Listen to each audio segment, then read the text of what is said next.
Thank you very much, Congresswoman Demings, for joining us. And as we speak right now, the Senate impeachment trial has just begun, and we're starting with issues of jurisdiction.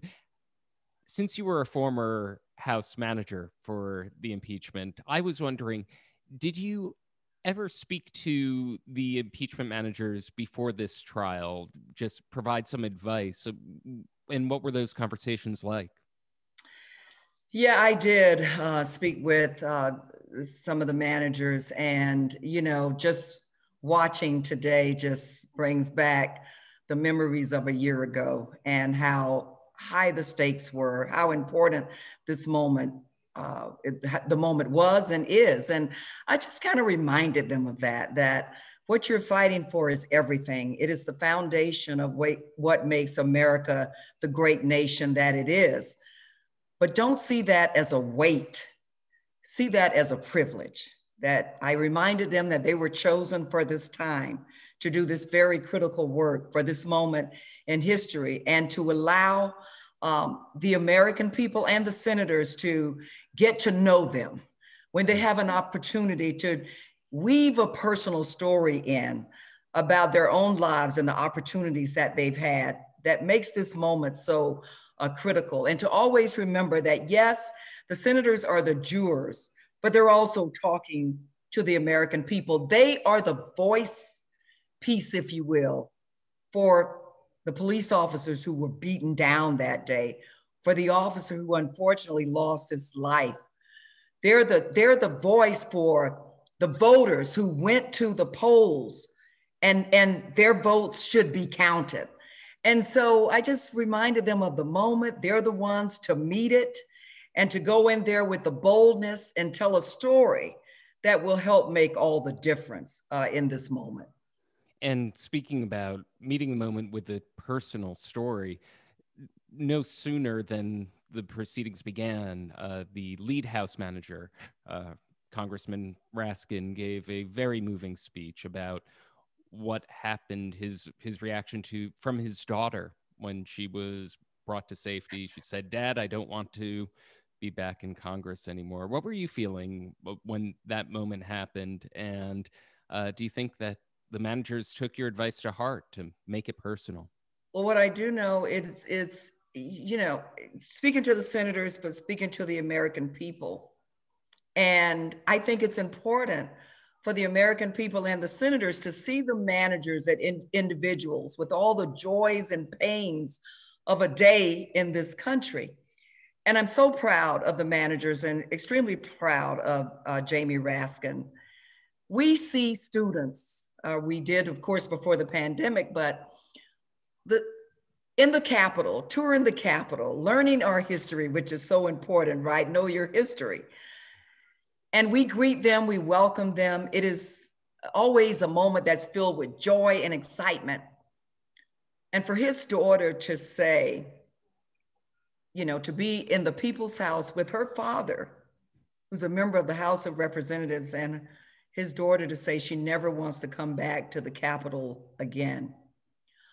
That will get your attention. And that's why I think it's so important that when you break it down, all of this high level stuff that we're going through and will go through this week, when you break it down to, we don't want any child in America saying that.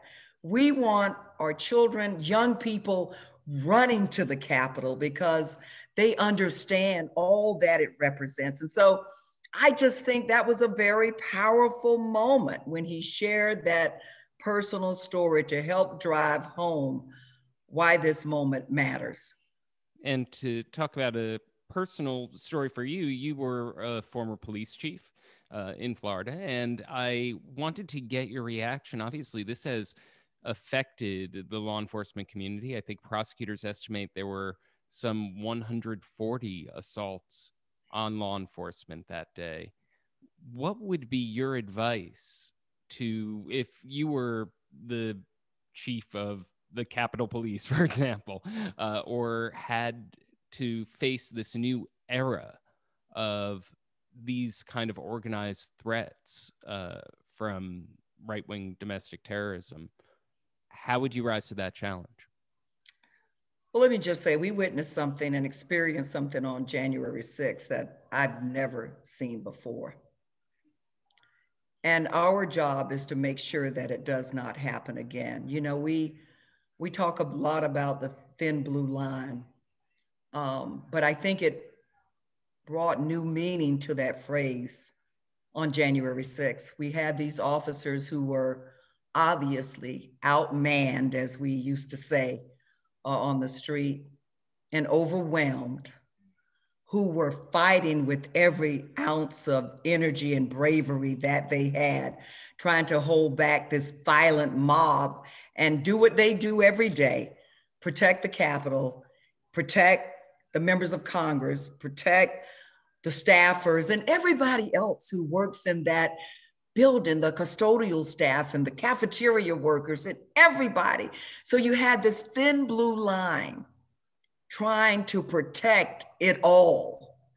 And to see them just totally, the blatant, total disregard for the Capitol Police, for their lawful authority, it just did not matter to the rioters that day. And so our job moving forward, I think, is number one, to help the Capitol Police understand how grateful we are for what they went through that day. One paid the ultimate sacrifice.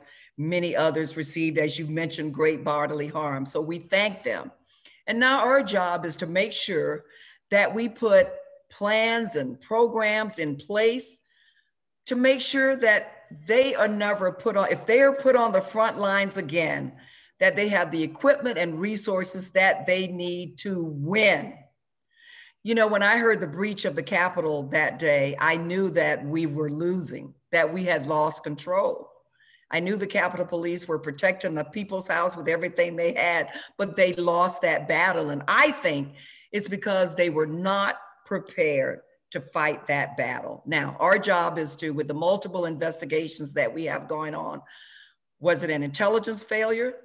Why weren't they prepared? Why wasn't there a mutual aid plan already activated where there were other local law enforcement agencies there with them, not after all hell broke loose, but to perhaps do the show of force to keep all hell from breaking loose?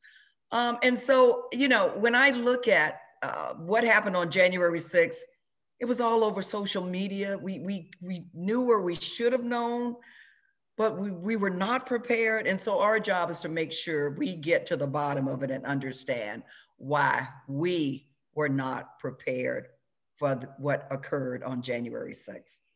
And on the flip side of that equation, now there were, as you know, there have been numerous reports and people who have been prosecuted within the military and law enforcement communities who were aligned with some extremist groups. There were law enforcement and military personnel who were allegedly aligned with white supremacists and extremist organizations.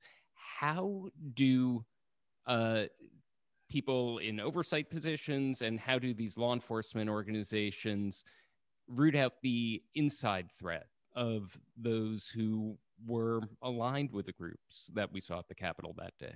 Well, I know at the Orlando Police Department, and I think just about every law enforcement agency around, all 18,000 of them, have rules and regulations that say you cannot be a member of nor associate with extremist groups.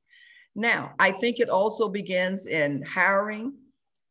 Agencies need to do everything that they can, and do thorough background investigations. So number one, you don't let persons within the agency who share these extremist beliefs or associate with extremists. But then you also have to, throughout their career, have regular checks and balances in place so you can, make sure that persons are not associating in that way. And so, what January 6th also demonstrated is that we do have to put laws or programs or rules and regulations in place within agencies, including the military, to make sure that persons of that nature are not among the ranks, if you will. So I think January 6th, Sean, put a light on a lot of different things that we as a body and as a nation need to put in place to prevent it. And then we hold them accountable. This week in the impeachment trial is all about accountability, up to the lowest person who was out there that day, up to and including the President of the United States. You have to be held accountable. Actions have consequences, and that's a message that we have to send. And you recently, congratulations on being appointed chair of a prestigious Department of Homeland Security subcommittee. And that subcommittee will play a role in addressing threats such as domestic terrorism, for example. What are your priorities in that position? Can you tell us a little bit about it? Well, certainly, number one, I'm honored to be the chair of Emergency Preparedness, Response and Recovery Subcommittee. I'm also chairing the committee with my ranking member, who is also a member from Florida. And if we think about natural disasters, Florida is certainly at the top of the list in terms of states who have suffered through natural disasters. So to be able to work closely with FEMA and other response and recovery agencies to make sure that we are effectively dealing with disasters that occur, not just in Florida, but throughout the nation, including Puerto Rico and the Virgin Islands. I'm honored to have that opportunity to be a part of that. But also, when we think about Homeland Security in general, looking at mass shootings, for example, that occurred in schools, and school security is just one of those areas. Looking at wildfires out in California to make sure that we're looking at prevention, but also have an appropriate response, unfortunately, when they occur. Looking at cybersecurity, for example, and working with the TSA in terms of security at airports, or response to COVID-19. For example, making sure that we have adequate supplies and resources, and we are getting the vaccine now and testing to communities that are the most vulnerable. And so on this subcommittee, we have a tremendous amount of opportunities, I think, to make a difference, and a lot of work to do. But believe me, I'm excited to have been chosen to chair the committee and this important work. Thank you very much, Congresswoman. I appreciate you taking the time to come on the podcast, and I look forward to seeing everything that comes ahead and getting your insights on this impeachment trial as it develops. Well, thank you so much. Thanks for the invitation. Invite me back. Oh, I will. Absolutely. Pleasure speaking to you. Take care.